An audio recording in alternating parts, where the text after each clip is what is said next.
الحمدلله والصلاة والسلام على رسول الله. تر حمد صلاة و سلام وروسته د ګران هیواد د حکومتي او امارتي مشرانو وظایف د اسلامي حکومت ستره موخه د لمانځه اقامه، د ټولنیز تکافل د نظام ټینګښت، په نیکیو امر او د بدو چارو مخنیوی،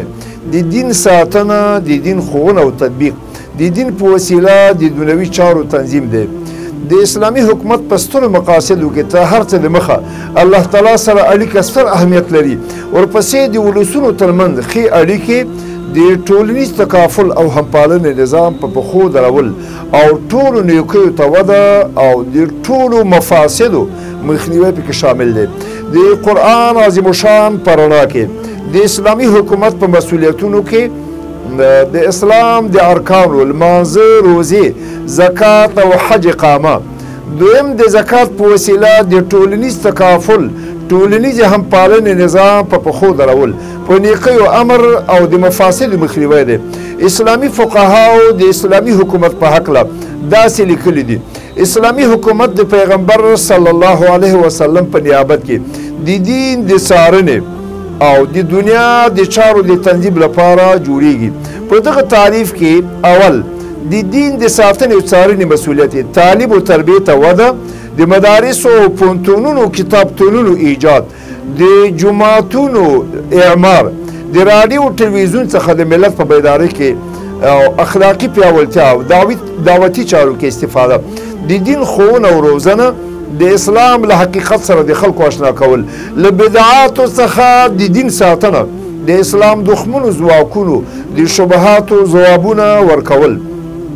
د عادلو قاضیانو تقرر، د ولسي ګټو ساتنه، د ولسونو لارښوونه او قیادت، په عملي ژوند کې د دین نفاذ او تطبیق او د فساد له منځه وړل، د الهي حدودو په قائمولو، د شخړو په حل کولو کې د اسلامي شریعت په برابر له عدالت څخه کار اخیستل، د لیاقت او تخصص په بنسټ د منصبونو ویش، د امانتونو ساتنه او په مناسبو ځایونو کې د خلکو ګمارل. دویم اقتصادي مسؤلیتونه، د بازارونو څارنه، د خیانتګرو، محتکرینو، سودخوارو مخه نیول، د عامه پروژو تاسیس، د اقتصادي فعالیتونو څارنه، د پیسو د عرضې او مالی سیاستونو کنټرول، د بیرونی سوداګرۍ په پښو درول، د ټولنیز همپالنې نظام تنظیمول، د کارګرو د حقوقو تادیه، له فقر و غربت سره مبارزه، د بېوزلو، کونډو، یتیمانو سرپرستي، د باندنیو شرکتونو تاسیس او هر چاته کاري فرصتونه برابرول، د بیت المال صحیح تنظیم او په مستحقینو ویش، امین او اهلیت لرونکي خلک په کارونو ګمارل، خلکو ته د اړتیا وړ شیان برابرول، د بیلابیلو صنایعو او کسبونو څښتنان کار ته تشویقول، د وخت ټکنالوژي او کسبونو ته پرمختګ ورکول، د ژوند په ټولو څانګو لکه لګښت، د وظایفو ویش، د شریعت تنفیذ، د مجرمینو او مفسدینو مخنیوی او اصلاح.